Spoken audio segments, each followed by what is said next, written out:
नमस्कार दोस्तों, अपन संख्या पद्धति में अब आगे कंटिन्यू करते हैं कि अपरिमेय संख्या। अपरिमेय संख्या किसे कहते हैं? अपरिमेय संख्या उसे कहते हैं जिसे p बटा q के रूप में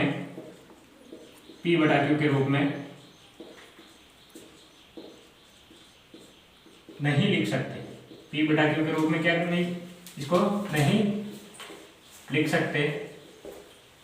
p बटा q के रूप में नहीं लिख सकते। अपन ने एक एग्जाम्पल लिखा था, एग्जाम्पल जैसे पाई ई √2 √3, ये सारी क्या है? अपरिमेय संख्या।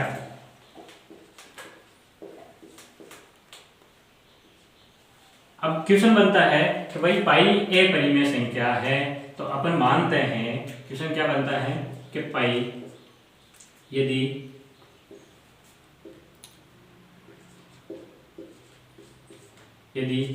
पाई अपरिमेय संख्या है, अपरिमेय संख्या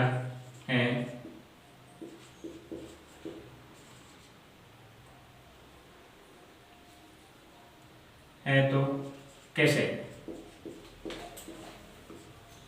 देखो अपरिमेय संख्या कैसे है भाई। अपन मैथ्स में क्या मानते हैं, जैसे अपन प्रश्नावली पढ़ते हैं, क्षेत्रमिति पढ़ते हैं, उसमें जैसे व्रत हो गया, उसमें व्रत में अपन क्या लेते हैं, उसमें त्रिज्या लेते हैं। त्रिज्या की परिधि हो गई, परिधि कितनी होती है? परिधि होती है 2πr। इसी प्रकार अपन देखते हैं पाई का मान क्या मानते हैं, इसके अंदर पाई का मान मानते हैं या तो 22/7। पाई का मान क्या मानते हैं? या तो 22/7 या फिर 3.14, इस प्रकार से मानते हैं। तो अपन देखते हैं पाई अपरिमेय संख्या है। पाई अपरिमेय संख्या सबसे पहले अपन 22/7 को देखते हैं। 22/7 को, तो 22/7 को अपन परिमेय संख्या कह सकते हैं। परिमेय संख्या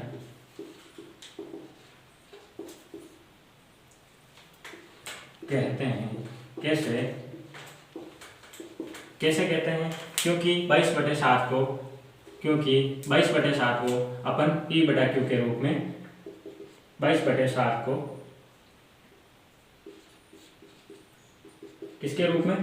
p बटा q के रूप में अपन लिख सकते हैं। p बटा q के रूप में लिख सकते हैं। और जहां p और q क्या है? एक नेचुरल नंबर है। जहां 22 भी नेचुरल नंबर है और 7 भी प्राकृत संख्या नेचुरल नंबर है। तो अपन पाई को देखते हैं। आइए देखते हैं पाई को। पाई क्या है? पाई होती है, इसका मान होता है वृत्त की परिधि अपॉन वृत्त का व्यास। ठीक है, देखो समझते हैं। ये हो गया अपना वृत्त हो गया, ये अपना वृत्त हो गया, और ये वृत्त की क्या हो गई? त्रिज्या। ये वृत्त की परिधि हो गई, ये वृत्त की त्रिज्या हो गई, और त्रिज्या का दुगुना क्या होता है? त्रिज्या का दुगुना व्यास। वृत्त की परिधि का सूत्र क्या होता है? अपन लिखते हैं परिधि बराबर 2πr, जहां r क्या है? त्रिज्या। ठीक है, अपन अब इसको पाई को लिखते हैं। देखो परिधि उधर है, तो परिधि इस 2 और r को है, 2r क्या है? एक r है, एक r है, तो 2r मिला के क्या हो गया? व्यास। क्या हो गया? ये व्यास। तो परिधि बटे हुआ व्यास क्या होता है? पाई। अपन अब कह सकते हैं, देखो परिधि क्या हो गई? 2πr, व्यास क्या हो गया? 2r, 2 से r से कैंसिल, क्या बच गया? पाई। अब ये पाई बच गया। इसका मतलब ये हुआ कि पाई, इसका मतलब क्या हुआ? इसका मतलब ये हुआ कि पाई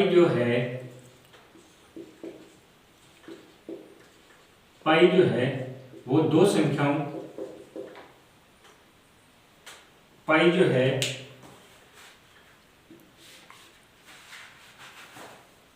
दो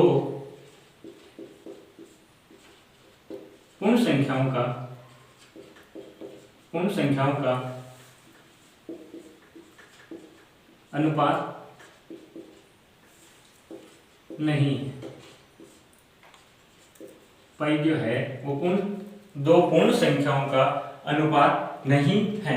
अब दो पूर्ण संख्याओं का अनुपात नहीं है तो इसका मतलब ये p बटा q के रूप में नहीं है। इसका मतलब क्या हुआ, ये p बटा q के रूप में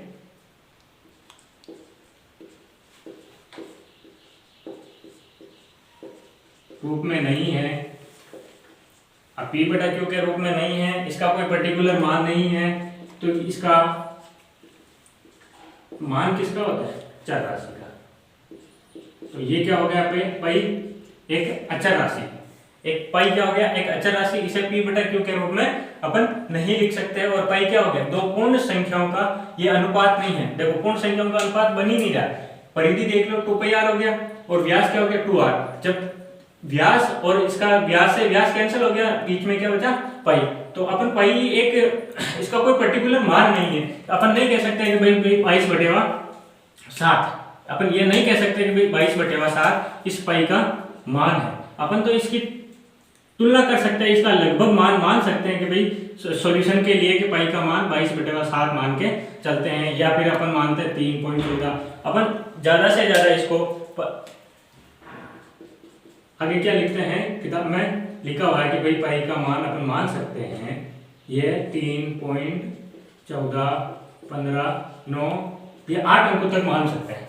ठीक है, देखो अपरिमेय संख्या जिसे p बटा q के रूप में नहीं लिख सकते हैं, उदाहरण क्या है, पाई हो गया, नेपियर संख्या हो गई, √2, √3, ये सारी क्या है, अपरिमेय संख्या। इनको क्या कर सकते हैं, p बटा q के रूप में नहीं लिख सकते हैं। अपन क्वेश्चन देखते हैं, जैसे यदि पाई अपरिमेय संख्या है तो वो किस प्रकार से है बताइए। तो अपन देखते हैं, या तो पाई को अपन मानते हैं 22/7 या मानते हैं 3.14 लगभग। अब 3.14 जो है ये है परिमेय संख्या, ये है परिमेय संख्या। 22/7 ये है परिमेय संख्या। लेकिन पाई क्या है, अपरिमेय संख्या। कैसे है ये देखो, पाई किसका अनुपात होती है, वृत्त की परिधि और वृत्त का व्यास का अनुपात होती है। और पाई एक तरह से दो पूर्ण संख्याओं का अचर अनुपात है। अतः इसे अपन p बटा q के रूप में नहीं लिख सकते हैं। और अपन पाई का मान 3.14, 15, 3.14595 8 अंकों तक इसको लिख सकते हैं। इस प्रकार वृत्त के आधार पर भी अपन समझ सकते हैं।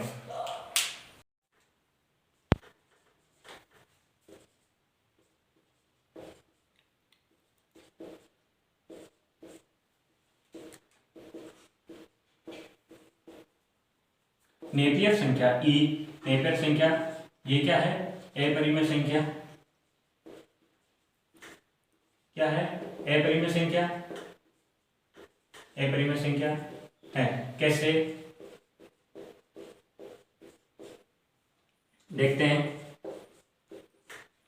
अपरिमेय संख्या कैसे है, ई क्या है, उसी प्रकार जैसे पाई को देखा था, ई क्या है, एक अचर राशि।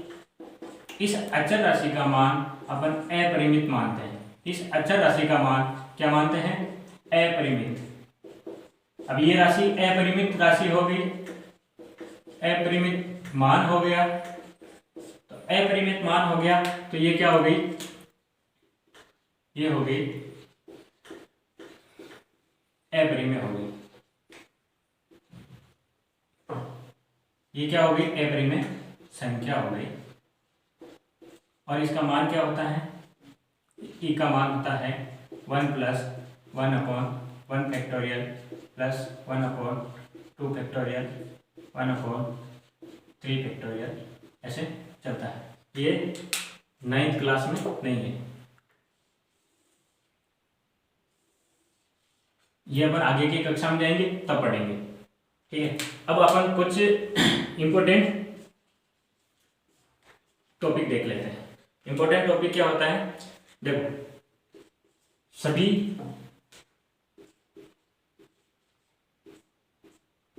सभी जो पूर्णांक है, सभी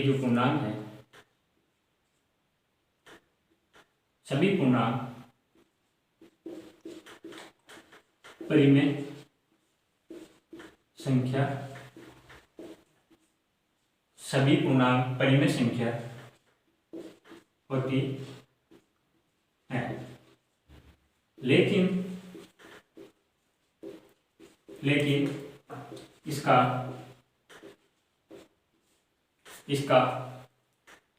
विलोम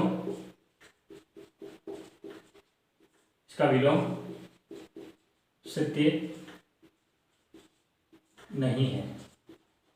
कैसे? देखो, इसका विलोम सत्य नहीं है। कैसे? सभी पूर्णांक, अब पूर्णांक क्या होता है? हमने पूर्णांक किससे निरूपित किया था? जेड या आई से। ठीक है, पूर्णांक को जेड या आई से निरूपित किया था। इसका सेट क्या होता है? इसका सेट ये होता है -3 2 1, ये अनंत तक चलती है, माइनस तक ऋणात्मक संख्या, और ये धनात्मक अनंत की तरफ बढ़ती है। ये होता है पूर्णांक का सेट, पूर्णांक का समुच्चय, पूर्णांक का समूह, इन संख्याओं का, इन अंकों का संग्रह। देखो, -3 परिमेय संख्या होती है, -2 परिमेय संख्या होती है, -15 परिमेय संख्या होती है, 0 को देख लो, ये 0 बटे हुआ 1 क्या होगी? परिमेय संख्या होगी। 1 भी परिमेय संख्या, 2 भी परिमेय संख्या, 3 भी परिमेय संख्या, आगे कंटिन्यू परिमेय संख्या है। ठीक है, अपन आगे देखते हैं। अपन ने क्या पढ़ा था कि एक चीज पढ़ी थी कि सभी पूर्णांक परिमेय संख्या होती है, लेकिन जरूरी नहीं कि परिमेय संख्या है वो पूर्णांक होगी। कैसे? देखो, पूर्णांक तो क्या होती है? पूर्णांक सारी परिमेय होती है, पूर्णांक तो सारी परिमेय होती है, लेकिन जरूरी थोड़ी है कि सारी परिमेय जो है, जितनी भी परिमेय संख्याएं हैं वो पूर्णांक होगी। जरूरी नहीं पूर्णांक होगी, ये जरूरी नहीं। कैसे? अब इसका एग्जांपल देखो, जैसे पूर्णांक है 2 है, ये क्या होगी? रेशनल नंबर होगी। ठीक है, अब देखो, एक परिमेय संख्या कोई सी भी अपन परिमेय संख्या होगी 3.14, ये परिमेय संख्या होगी, लेकिन संख्या तो है रेशनल नंबर। संख्या क्या है? रेशनल नंबर, परिमेय संख्या, लेकिन ये पूर्णांक, लेकिन क्या? पूर्णांक नहीं है, पूर्णांक नहीं है, पूर्ण अंक नहीं है, पूर्णांक नहीं। आगे देखते हैं कि अपरिमेय संख्या की ऋणात्मक संख्या भी अपरिमेय होती है। अपरिमेय संख्या की ऋणात्मक संख्या क्या होती है? अपरिमेय होती है। कैसे? अंडर रूट क्या होती है? √2 अपरिमेय संख्या होती है। ये तो पीछे आपने सभी ने पढ़ा है कि √2 अपरिमेय संख्या होती है। अब इसका माइनस में देखो, ऋणात्मक भाग -√2, ये भी एक अपरिमेय संख्या होगी।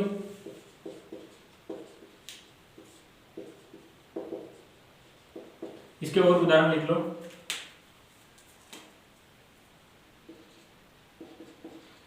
इसके एग्जांपल लिख दो, पाई -पाई, e -e, √3 -√3 आदि। ये इसके आगे देखते हैं कि परिमेय संख्या और अपरिमेय संख्या का योग अपरिमेय संख्या होती है। परिमेय संख्या, कोई सी भी परिमेय संख्या लिख लो। परिमेय संख्या ये होगी परिमेय संख्या, अपरिमेय संख्या लोसा ये होगी अपरिमेय संख्या। 3 + √2, इसको मिलाओ तो क्या बन जाती है? अपरिमेय संख्या बन जाती है।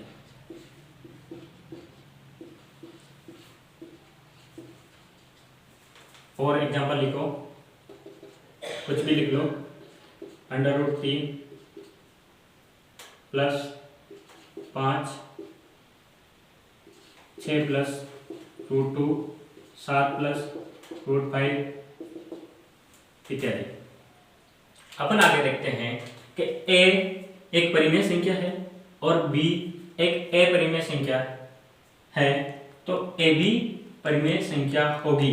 देखो होगी कि नहीं होगी, देखते हैं। a एक परिमेय संख्या 3 मान ली, ठीक है। b एक अपरिमेय संख्या, ये हमने a बराबर 3 मान लिया और b बराबर √2 मान लिया, ठीक है। इसका a b क्या होगा, 3√2, 3 तो ये क्या होगी, ये होगी अपरिमेय संख्या। क्या होगी, अपरिमेय संख्या।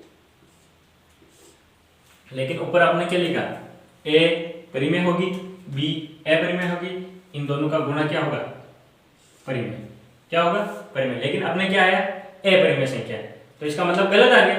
तो इसका क्या सॉल्यूशन होना चाहिए, आगे देखते हैं। सॉल्यूशन एक चीज ही होनी चाहिए कि a b तो अपन कर रहे हैं, इसमें अब परिमेय लाने के लिए क्या कर सकते हैं, अपना आया 3√2, 3√2, या तो अपन a b 3√2 आया, ये संख्या होगी अपरिमेय संख्या। इसमें से इस √2 यानी कि b इक्वल टू 0, यानी b बराबर 0 होगा, b बराबर 0 होगा, तभी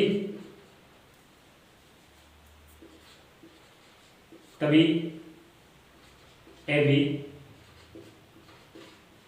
परिमेय होगा। देखो कैसे होगा, अपन ने a को मान लिया, परिमेय 3, b को मान लिया 0, तो a b क्या हो गया, 3 × 0 बराबर 0। 0 क्या है, 0 एक परिमेय संख्या है। जब तक ये कंडीशन नहीं होगी तब तक तो होगा अपरिमेय संख्या, जब अपन ये कंडीशन लगाएंगे तब हो जाएगी एक परिमेय संख्या। सिंप्लीफिकेशन, सरलीकरण। अपने अपरिमेय संख्या, परिमेय संख्या और पूर्णांक संख्या, पूर्ण संख्या, वास्तविक संख्या सारी पढ़ ली। उसके बाद में अपन इस टॉपिक में संख्या पद्धति नंबर सिस्टम में अपने महत्वपूर्ण टॉपिक है सरलीकरण, जो पढ़ते हैं। इसका क्या गुण रहता है गुणा भाग में, कि किसी संख्या की घात m है और किसी संख्या की घात n है। यदि अपन इसको गुणा करेंगे तो ये क्या बन जाएगा, आधार समान है तो इनकी घातें आपस में जुड़ जाती है। किसमें, गुणा में। कैसे, देखो 2 की घात 1, 2 की घात 1, 2 की घात 1, गुणा करो कितना आएगा, 2 दूनी 4, 4 दूनी 8, और इस 8 को कैसे लिख सकते हैं, 2 की घात 3, 2 की घात 3 कैसे हुआ, 2 की घात 1, 2 की घात 1, 2 की घात 1, तो ये टोटल हो गया 2 की घात 1 प्लस 1 प्लस 1, 2 की घात 1 प्लस 1 प्लस 1, 2 की घात 3।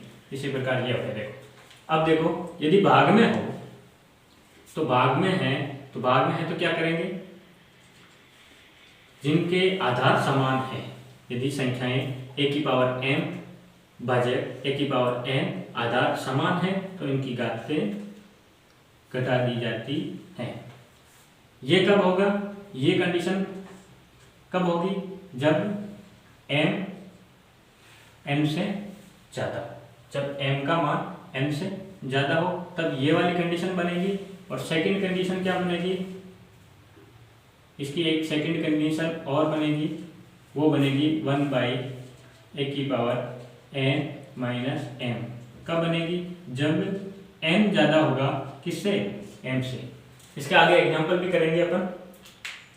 अब देखो दो संख्याएं हैं a और b, कोष्टक इसकी पावर m है, तो अपन इसको डिस्ट्रीब्यूट करते हैं, तब इसको वितरण करते हैं, तो कैसे लिखेंगे, a की पावर m, b की पावर m। इस प्रकार से भी लिख सकते हैं। जैसे देखो 4 की पावर 2, ठीक है, 4 की पावर 2 कितना हो गया, 4 चौक 16। अब देखो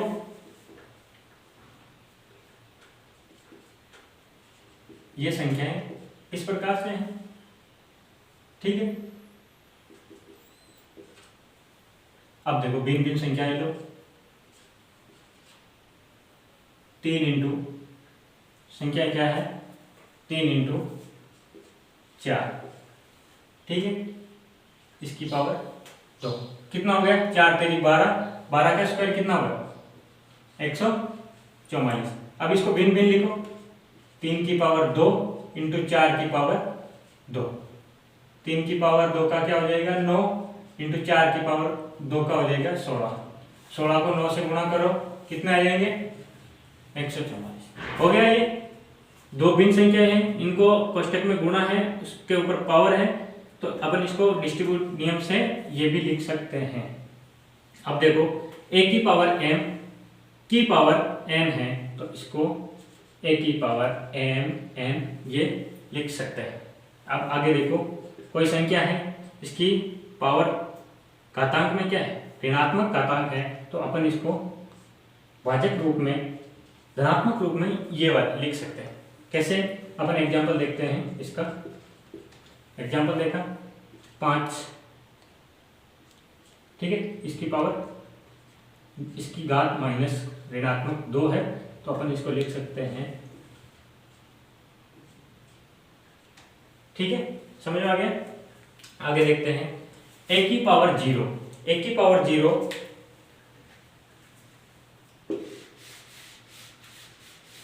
a की पावर 0 में अपन देखो a की पावर 0 किसी भी धनात्मक संख्या, किसी भी संख्या की घात 0 होगी तो उसका मान कितना आएगा 1। वो कैसे आएगा देखो, जैसे 5 की घात 0 अपन ने लिख दिया 1, लेकिन ये आया कैसे वो देखना है हमें, ठीक है, आया कैसे वो देखना है।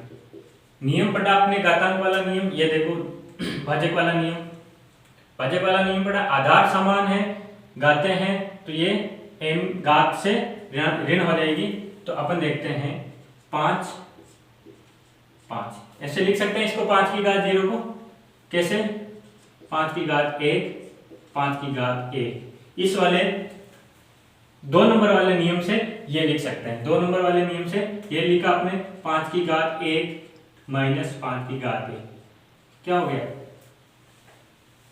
5 की घात 0। अपन वो भाजक वाला नियम काटते हैं तो इसका मान 1 आता है, तो 5 की घात 1, इस प्रकार से ये बनता है। अब अपन आगे देखते हैं कि दो संख्याएं हैं, दो संख्याएं हैं जिनकी घात, दो संख्याएं हैं जो बराबर हैं और उनकी घात समान है, तो उनकी घात समान है तो वो क्या होगी, ये दोनों भी बराबर होगी, ये दोनों भी बराबर होगी।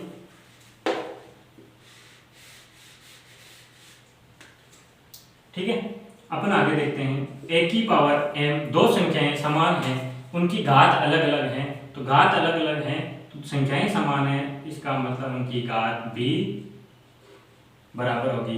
कैसे होगी देखो, 2 की घात 3, 2 की घात हमें पता नहीं, ये घात बराबर होगी तो x बराबर 3 होगा, तो 2 की घात 3 बराबर 2 की घात 3। जब घात बराबर होगी तभी तो संख्याएं बराबर होगी। अब आगे देखते हैं कि a कोई संख्या है, उनको अनंत बार या n बार या n बार गुणा करने पर इसको ऐसे लिख सकते हैं 1 की पावर n, 1 की पावर n। वो कैसे, वो इस प्रकार देखो, 2 को 2 की पावर 1, 2 की पावर 1, 2 की पावर 1, इसको 3 बार गुणा किया तो 2 की पावर 3 आ गया, तो a इसको n बार गुणा किया तो इसकी पावर घात क्या आ गई n। अब अपन इसको देखते हैं आगे 10वें को कि a की पावर m बाई n, इसको ऐसे लिख सकते हैं, इसको इस प्रकार से लिख सकते हैं। अपन ने पीछे देखा होगा अंडर रूट 2 को अपन 2 की घात 1/2 इस प्रकार से लिखते थे, तो इसको भी 1 की पावर m को भी अपन 1/n ये लिख दिया, या फिर a की पावर n ये लिख दिया। ठीक है, इसको अपन लिख सकते हैं